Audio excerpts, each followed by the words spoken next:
Hello and welcome. Let's upgrade your Java programming skills together. This series is designed mainly for those who want to learn how to make desktop apps using Java programming language. We will learn all the features of Java in details.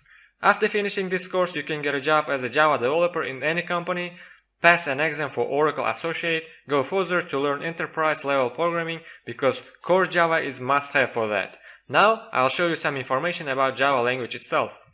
In this graph you can see annual salary of Java developers. On average, they earn $90,000 in the US.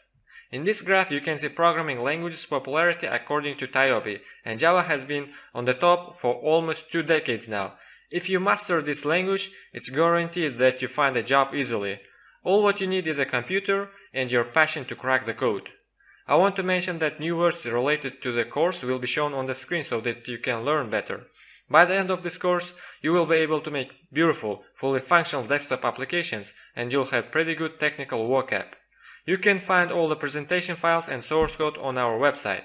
If you have any questions, feel free to ask on our forums at bitstream.net, and you will get quick answers 24 hours a day and 7 days a week from our international professionals. Stay tuned and up to date with BitStream.